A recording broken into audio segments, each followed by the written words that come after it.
तो दोस्तों आज मैं एक्सप्लेन करने वाला हूँ एक जर्मन साइकोलॉजिकल हॉरर मूवी को जिसका नाम है स्लीप, जो कि 2020 में रिलीज की गई थी। इस मूवी का कॉन्सेप्ट वाकई में काफी बेहतरीन है, आपको देखने में काफी मजा आएगा। और इस मूवी को डायरेक्ट किया है माइकल वीनस ने। तो चलिए अब बिना किसी देरी के चलते हैं सीधा वीडियो की तरफ। मूवी की स्टार्टिंग में हम देखते हैं मार्लिन और उसकी बेटी मोना को, जो कि बोर्ड गेम्स खेल रही होती हैं। मार्लिन से मोना पूछती है कि उसने अपनी मेडिसिन ले ली, जिस पर मार्लिन बोलती है कि नहीं, और वो दोनों मस्ती मजाक कर ही रहे थे। और खेलते खेलते तभी suddenly Marlin kind of hypnosis में चली जाती है और खुद को बेड पर पाती है। मार्लिन अब अपने नाइटमेयर के अंदर एक होटल को देखती है और जागकर बहुत जोर जोर से चिल्लाने लगती है और उसकी सांसें भी अटकने लगी थी। मार्लिन के पास में उसकी बेटी आती है और वो मार्लिन को संभालती है। यहाँ पर अब हम मार्लिन का बैकग्राउंड जान पाते हैं कि वो एक फ्लाइट अटेंडेंट का काम किया करती है और उसको ब्रीदिंग इश्यूज है, जहाँ पर वो घबराहट में अपनी सांसों को कंट्रोल नहीं कर पाती, जो कि उसके लिए बहुत ही ज्यादा डेंजरस है। और मोना इससे हमेशा ही परेशान रहती है। मोना मार्लिन को संभाल कर अपने रूम में वापस चली जाती है और मार्लिन अब कुछ पेपर्स निकालती है जिसके अंदर उसने कुछ अजीब सी ड्राइंग्स बनाई हुई थी और एक एड पेपर भी उसके पास में था जिस पर उसी होटल की पिक्चर थी जिसको उसने अपने नाइटमेयर्स में देखा था। और थ्रू आउट द मूवी वो यही देखती रहती है। खैर अगले दिन मार्लिन अपने काम पर जाने के लिए रेडी होती है और मोना भी जाग गई थी और वो दोनों बात करने लगती हैं। मार्लिन मोना को उस एड पेपर में होटल के बारे में बताती है कि यही होटल वो अपने नाइटमेयर्स में अक्सर देखा करती है और उसके नाइटमेयर्स में इसी होटल के कुछ आदमी खुद को जान से मार लेते हैं। और अगर ये प्लेस एग्जिस्ट करती है तो वो लोग भी जरूर एग्जिस्ट करते होंगे। मोना को मार्लिन की फिक्र थी तो वो उन बातों को ज्यादा सीरियसली नहीं लेती और ये बोलती है कि मार्लिन जल्दी ही उसके साथ जाकर थेरेपिस्ट से मिले क्योंकि चीजें बहुत ज्यादा बिगड़ रही हैं। मार्लिन अब बोलती है कि वो अपनी जॉब पर इस्तांबुल जा रही है और जल्दी ही लौट आएगी और वहाँ से वो चली जाती है। लेकिन अगले सीन में मार्लिन इस्तांबुल नहीं जाती बल्कि वो उसी होटल में जाती है जिसको वो अपने नाइटमेयर्स में देखा करती थी। मार्लिन होटल के अंदर जाती है जहाँ पर होटल ओनर लोर उसको मिलती है और वो मार्लिन को ग्रीट करती है। मार्लिन होटल में वॉल पर लगे हुए सारे ओनर्स की फोटो देखती है और यहाँ पर वही लोग थे जिनको उसने सुसाइड करते हुए देखा था, यानी कि अपने नाइटमेयर्स में। लोर ये बताती है कि फोटो में उसका पति करंट ओनर ऑटो है और बाकी लोग जो हैं वो ऑटो के फादर और उसके फैमिली मेंबर्स हैं। मीनवाइल घर पर मोना मार्लिन की बनाई हुई ड्राइंग्स को चेक करने लगती है और अब उसको कुछ अजीब सी चीजें ड्राइंग्स में दिखाई देती हैं जिसके अंदर कुछ आदमी एक एक करके खुद को मारते हैं और कोई अजीब सी शेप उनके पास में खड़े होकर उनके कान में कुछ बोल रहा होता है, यानी कि मरते टाइम पर। और साथ ही साथ कई सारी ड्राइंग्स में जंगली सुअर भी बना हुआ था। मोना को ये सब कुछ समझ में नहीं आता और वो उन ड्राइंग्स को अपने पास रख लेती है इनको समझने के लिए। यहाँ होटल में मार्लिन उन ओनर्स की फोटो को देखती है जिसको देखकर उसकी घबराहट चालू हो जाती है और वो अपने रूम में होती है जहाँ पर उसकी ब्रीदिंग प्रॉब्लम से वो काफी तड़पने लगती है। और अपने रूम के अंदर वो एक जंगली सुअर को देखती है और फिर से बेहोश हो जाती है। और ये सब चीजें लोर यानी कि उस होटल की मालकिन जो होती है वो वहाँ से सुन रही होती है। अगले सीन में मोना के पास में कॉल आता है कि मार्लिन हॉस्पिटल में है और वो उस टाउन में जाती है और मार्लिन को मिलती है जिसकी हालत काफी खराब थी। वो कुछ बोल नहीं पा रही थी, इनफैक्ट उसकी बॉडी में कोई मूवमेंट भी नहीं हो रही थी। मोना अब डॉक्टर के पास में होती है और डॉक्टर मोना से बोलते हैं कि मार्लिन को डिप्रेशन जैसी कोई प्रॉब्लम है और वो किसी शॉक से पैरालाइज्ड हो गई है, जो कि ठीक हो भी सकता है और नहीं भी। डॉक्टर आगे पूछते हैं कि क्या मार्लिन के साथ कोई पुराना ट्रॉमा जुड़ा है, जिस पर मोना बोलते हैं कि मार्लिन एक ऑर्फन है और मोना उसकी बेटी है, यानी कि सिंगल मदर है वो, तो शायद से इस चीज का ट्रॉमा हो सकता है। जिस पर डॉक्टर ये बोलते हैं कि शायद से बचपन में या फिर फैमिली की वजह से मार्लिन को ट्रॉमा मिला होगा और वहीं से उसकी ब्रीदिंग प्रॉब्लम ट्रिगर हो गई होगी और अब वो पैरालाइज्ड हो गई है। मे बी प्रॉपर ब्रीदिंग ना आने की वजह से उसका ये पैरालिसिस हुआ है। लेकिन आगे चल के मूवी काफी इंटरेस्टिंग होगी तो एंड तक जरूर देखना। मोना मार्लिन से मिलती है और उसका फोन उसके पास में रखती है और उसकी सारी ड्राइंग्स लेकर हॉस्पिटल से निकल जाती है, ये पता करने के लिए कि आखिर मार्लिन के साथ ये सब हो क्या रहा है और क्यों हो रहा है। मोना अब उसी होटल में पहुंच जाती है जहां पर वो ऑटो और लोर से मिलती है और ऑटो उसके लिए एक रूम रेडी करवाता है। मोना ऑटो को अपने बारे में बताती है कि वो मार्लिन की बेटी है जिसने कुछ टाइम पहले ही यहाँ पर एक रूम लिया था और उसको दौरा पड़ गया। मोना ऑटो से उस रूम को देखने के लिए कहती है जहाँ पर मार्लिन रुकी हुई थी, जिस पर लोर थोड़ी चिड़चिड़ी सी हो जाती है, लेकिन ऑटो काफी अच्छा इंसान था। तो वो मोना को वो रूम दिखाता है जहाँ पर मार्लिन रुकी हुई थी और वो रूम पूरा तहस नहस हो रखा था। मोना यहाँ पर थोड़ी टेंशन में आ जाती है और ऑटो उसको समझाता है और मोना खाने का बोलती है, जिस पर लोर बोलती है कि किचन बंद है और मोना विलेज के स्टोर से खाने का सामान ले ले।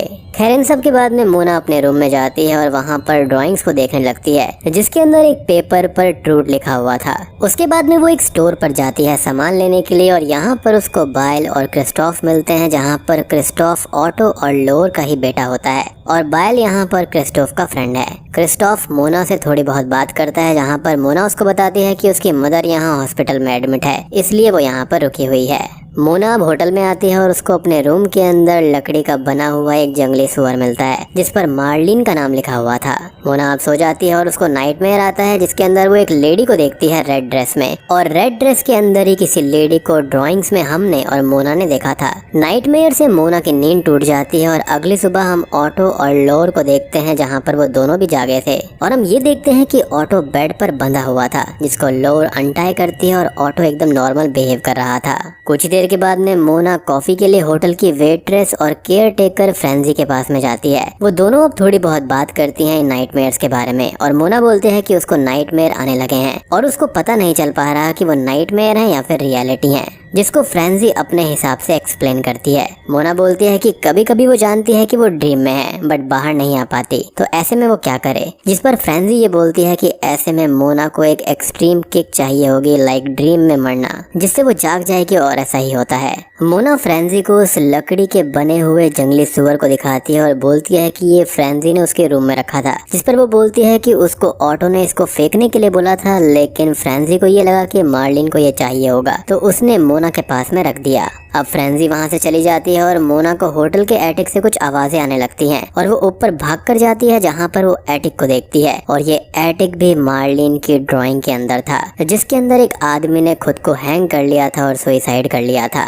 और तभी अचानक से ही मोना को विजन्स में वही आदमी दिखाई देता है जिसने हैंग कर कर सुसाइड कर लिया था। मोना इससे काफी डिस्टर्ब हो जाती है और वहाँ से भाग जाती है, लेकिन तभी हम एटिक में लोर के भाई वुल्फ्रम को भी देखते हैं, तो वो मोना को देखकर काफी अजीब समझता है और ऑटो को मोना के बारे में बताता है। मोना भागते भागते जंगल में पहुंच जाती है और उसको भी अब ब्रीदिंग प्रॉब्लम होने लगी थी और वो खुद को जैसे तैसे संभालती है। मोना वापस होटल आती है और लोर और ऑटो से ट्रूथ के बारे में पूछती है जो कि उसने पेपर पर पढ़ा था, लेकिन ऑटो को इसके बारे में कुछ भी नहीं पता होता। ऑटो अब मोना को होटल का टूर कराने लगता है और मोना उसे यहाँ पर हुई डेथ के बारे में पूछती है, जिस पर ऑटो बताता है कि यहाँ पर उसके मेंटोर्स और ब्रदर इन लॉ ने सुसाइड कर लिया था अलग अलग रूम्स में अलग अलग जगह पर, और मोना को उन लोगों के विजन्स भी आते हैं, मीन्स कि उसको वो दिखते हैं। ऑटो मोना को बताता है कि वो लोग काम में ज्यादा डूब गए थे और लाइफ बैलेंस नहीं कर पा रहे थे, इसलिए उन्होंने सुसाइड कर लिया। और ऑटो चीजों को काफी बैलेंस रखता है तो वो काफी हेल्दी रहता है। वो और मोना होटल से बाहर आते हैं और ऑटो मोना को खाने के लिए इनवाइट करता है। कुछ देर के बाद में मोना स्टोर के पास में होती है और उसको क्रिस्टोफ मिलता है जो कि उससे थोड़ी बहुत बात करता है और मोना मार्लिन को देखने जा रही होती है और वो वहाँ से निकल जाती है। मोना अपनी मदर के साथ में होती है और मार्लिन की हालत अभी भी काफी खराब थी और उसकी कंडीशन में कोई भी सुधार नहीं आया था, लेकिन तभी शॉकिंगली मार्लिन मोना का हाथ जोर से पकड़ लेती है और वो अपना हाथ जैसे तैसे छुड़ाती है। तभी मोना अब क्रिस्टोफ के साथ में होती है और वो लोग बायल के स्टोर में जाते हैं जहाँ पर वो लोग और फ्रेंजी भी मस्ती करने लगते हैं और चिल करने लगते हैं, जिसके बीच में ही मोना बेहोश हो जाती है और उसको विजन आता है जिसके अंदर वो नेकेड थी और वो तीनों उसके पास थे और वहाँ पर वही नाइटमेयर वाली लेडी भी आ जाती है जो कि नेकेड होती है और वो मोना के अंदर किसी चीज को भेज देती है। दूसरी ओर हम ऑटो को देखते हैं जिसको सोने से पहले लोर बांध रही होती है और रात में सोने के बाद ऑटो अपने आप ही एग्रेसिव हो जाता है और झटपटाने लगता है, जिसका एक हाथ खुल जाता है और वो खुद को चोक करने लगता है, जिसे लोर फिर से बांध देती है। अब अगली सुबह मोना की नींद खुलती है जिसको ऑटो ने खाने पर बुलाया था और वो मोना के रूम में उन ड्राइंग्स को देखता है। कुछ ही देर के बाद में मोना, लोर और ऑटो खाना खा रहे होते हैं और थोड़ी बहुत बात कर रहे होते हैं। मोना पास में ही रखी हुई लकड़ी के सामान को देखती है और ऑटो बताता है कि वो उसने खुद ही बनाए हैं और उसको इनका बहुत शौक था।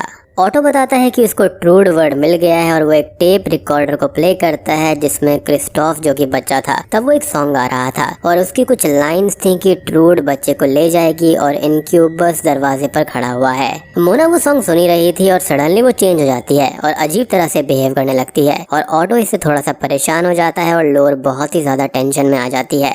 ऑटो अब थोड़ा सा और खाना लेने जाता है और मोना अजीब तरह से हंसने लगती है और खाने लगती है और वो उस लकड़ी के पिग को बाहर रखती है जिसको देखकर लोर परेशान हो जाती है और उसको वापस मोना की पॉकेट में रख देती है। और अब तक ऑटो भी वहाँ पर आ गया था और वो मोना को देखता है जिसके अंदर उसे वही नाइटमेयर वाली लेडी की तरह वो दिखाई देती है और मोना उस नाइटमेयर वाली लेडी की तरह बिहेव कर रही थी, यानी कि ऑटो को भी वो लेडी नाइटमेयर में डराया करती थी, लेकिन इस बात को ऑटो ने सबसे छुपा रखा था। खैर ऑटो मोना को हिट करके बेहोश कर देता है और लोर उसको रोकती है और बोलती है कि चीजें और मत बिगाड़ो, लेकिन तभी ऑटो उसको भी हर्ट कर देता है और बहुत ही ज्यादा अग्रेसिव हो जाता है। अब तक वुल्फ्रम भी वहाँ पर आ जाता है और उसकी हेल्प से ऑटो मोना को लॉन्ड्री रूम में बांध कर डाल देता है। कुछ देर के बाद में अब क्रिस्टोफ होटल के अंदर आता है और वो लोर से पूछता है कि मोना कहाँ पर है, जिस पर लोर ये बोलती है कि मोना की मदर ठीक हो गई थी तो वहाँ से चली गई है, जिस पर क्रिस्टोफ को यकीन नहीं होता। क्रिस्टोफ ऑटो के पास में जाता है और उससे पूछता है तो वो भी यही बोलता है कि मोना ने चेकआउट कर लिया है और इस बात को सुनकर क्रिस्टोफ वहाँ से नाराज होकर चला जाता है। अब कुछ ही देर के बाद में होटल के अंदर एक सेरेमनी शुरू होती है जिसको ऑटो ने ही ऑर्गेनाइज किया था, एज उसके होटल को आज बहुत समय हो गया था और वो काफी सक्सेसफुल था। अब इधर मोना लॉन्ड्री रूम के अंदर ही बेहोश पड़ी थी, लेकिन वो एक ड्रीम में चली जाती है जहाँ पर उसका शरीर पूरी तरह से पैरालाइज्ड होता है और वही नाइटमेयर वाली लेडी उसको दिखती है और मोना उसके ही घर पर थी, जिसके बाहर कुछ लोग थे जिन्होंने सुअर वाला मास्क पहना हुआ था। यानी कि अब ये जो नाइटमेयर वाली लेडी है वो मोना को अपना पास्ट दिखा रही है कि उसके साथ में हुआ क्या था और आखिर वो है कौन। वो लेडी मोना को चेयर पर बैठाती है। अब यहाँ पर जो भी हो रहा है ना वो एक ड्रीम के अंदर है। वो लेडी मोना को चेयर पर बैठाती है और अपनी बेटी जो कि बहुत छोटी थी उससे बोलती है कि मोना उसकी बेटी है और यहाँ पर खुलते हैं असली पत्ते। असल में हमको पता चलता है कि मोना उस लेडी की ग्रैंड डॉटर है और वो जो लेडी है ना वो मार्लिन की रियल मदर है, यानी कि नाइटमेयर वाली जो लेडी है वो मार्लिन की माँ है। जी हाँ, अब ड्रीम के अंदर एक आदमी जिसने की सुअर वाला मास्क लगाया होता है वो अंदर आता है और उस लेडी से बात करने लगता है। और दूसरी शॉकिंग चीज हमको पता चलती है कि उस लेडी का ही नाम ट्रूड है और उसका अफेयर किसी और से नहीं बल्कि ऑटो से है। जी हाँ, और मार्लिन इन दोनों की बेटी है, यानी कि ट्रूड और ऑटो की बेटी मार्लिन है।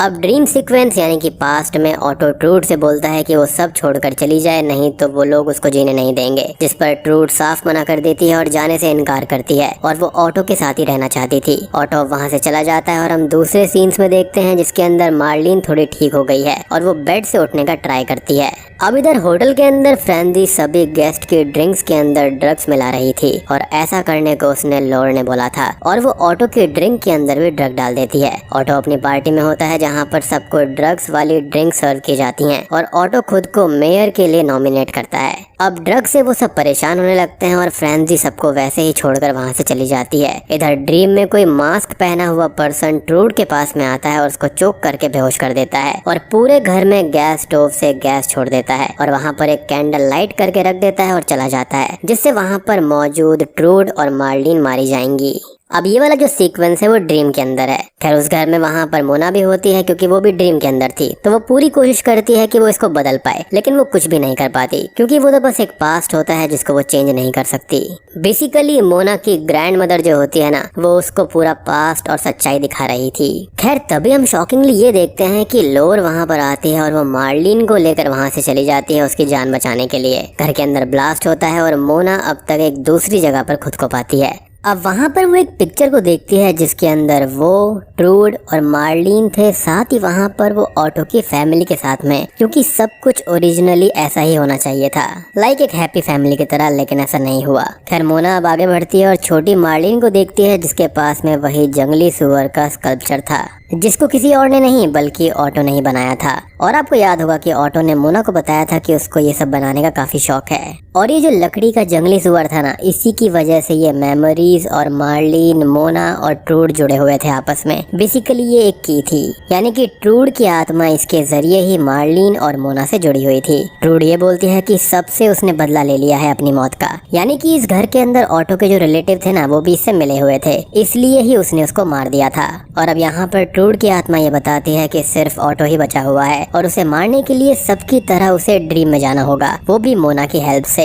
जिस पर मोना बोलती है कि उसकी माँ बच तो जाएगी, जिस पर ट्रूड बोलती है कि ऑटो के साथ सब कुछ खत्म हो जाएगा, यानी कि उसकी माँ बच जाएगी। इधर ऑटो लोर के पास में आता है और उससे बोलता है कि वो उसको बांध दे, जिस पर लोर बोलती है कि ऑटो ने अभी तक बहुत कुछ गलत किया है और अब वो सजा पाएगा, यानी कि लोर भी उसके खिलाफ थी, यानी कि उसकी खुद की बीवी। लोर अब मोना को होश में लाती है और उसको आजाद कर देती है और ये कहती है कि उसने मार्लिन को बहुत दूर भेज दिया था ताकि वो कभी भी लौट के ना आए और ये सब सफर ना करे। लोर ये भी बताती है कि वो सब कुछ छोड़कर यहाँ से जा रही है और वो वहाँ से हमेशा के लिए चली जाती है, क्योंकि वो ऑटो के इस बिहेवियर से तंग आ गई थी और वो जानती थी कि ऑटो का अंतम नजदीक है। ऑटो वहीं पास में ही बेहोश पड़ा हुआ था और मोना उसके पास आकर लेट जाती है ताकि ट्रूड अपना काम कर पाए। सो बेसिकली ट्रूड यहाँ पर सपनों के जरिए ही ऑटो को मार सकती थी। दूसरी ओर हॉस्पिटल में मार्लिन भी खुद को उठाती है और कोशिश करते हुए हॉस्पिटल से बाहर आ जाती है और होटल की ओर बढ़ने लगती है। अब ड्रीम के अंदर ट्रूड ऑटो के पास विस्पर करने लगती है और ऑटो खुद को मारने के लिए खुद को चोक करने लगता है और हम समझ जाते हैं कि ट्रूड मरने वाले लोगों के कान में विस्पर करती है और वो खुद को मार देती है। और ऐसा ही मार्लिन की ड्राइंग के अंदर भी था, तो अब उसकी ड्राइंग को हम समझ पाए हैं। वहाँ पर जो शैडोई फिगर थी वो कोई और नहीं बल्कि ट्रूड की आत्मा थी,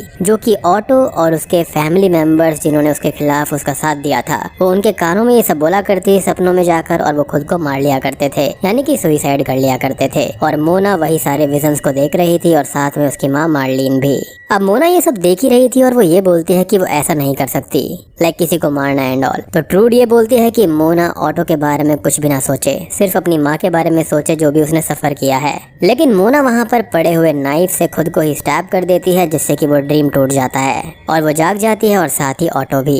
लेकिन ऑटो यहाँ पर सुधरा नहीं था, वो मोना पर अटैक करता है और उसको जान से मारने की कोशिश करने लगता है। तभी क्रिस्टोफ वहाँ पर आकर मोना को बचाता है, लेकिन ऑटो उसको भी बेहोश कर देता है और मोना को बहुत ही ज्यादा जख्मी कर देता है और उसको बाहर लाता है ताकि वो उसको गाड़ दे। ऑटो मोना को गाड़ ही रहा होता है कि तभी ट्रूड उस गड्ढे से बाहर आती है, क्योंकि मोना मरी नहीं थी और वो फिर से ड्रीम में चली गई थी, जिसकी वजह से ट्रूड ऑटो से अपना बदला ले सकती है। और अब तक हम ये समझ चुके हैं कि ट्रूड ड्रीम के जरिए ही सबको मार सकती है, यानी कि जिनसे वो बदला लेना चाहती है। अब ट्रूड की विस्परिंग से ऑटो खुद को चोक करके जान से मार देता है और ट्रूड का काम यहाँ खत्म हो जाता है और मोना ड्रीम में खड़ी हुई सब कुछ देख रही थी। अब तक सुबह हो जाती है और जैसे तैसे मार्लिन होटल तक आती है और उस गड्ढे में मोना का पेंडेंट देखकर रोते हुए मोना को बाहर निकालने की कोशिश करती है, लेकिन मोना बाहर ही थी और जिंदा थी, जिससे कि मार्लिन को राहत मिलती है। यानी कि इसका मतलब ये है कि मोना पहले ही बाहर आ गई थी, लेकिन उसके पेंडेंट को वहाँ पर देखकर मार्लिन को ऐसा लगा कि शायद उसको गाड़ दिया गया है। अब पोस्ट क्रेडिट सीन में मोना एक पब में एंजॉय कर रही होती है, जहाँ पर वो एक जंगली सुअर को अपने पास आते हुए देखती है, क्योंकि हम जानते हैं कि उसी जंगली सुअर से ही ट्रूड का कनेक्शन है। अब या तो ये हो सकता है कि उसका कोई दुश्मन बचा हुआ है या फिर वो लोर को भी मारना चाहती है, क्योंकि वो इतने सालों तक चुप रही थी। खैर बाकी चीजें तो हमको अब पार्ट 2 में ही पता चलने वाली हैं। और बूम, इसी के साथ में ये मूवी यहीं पर खत्म हो जाती है।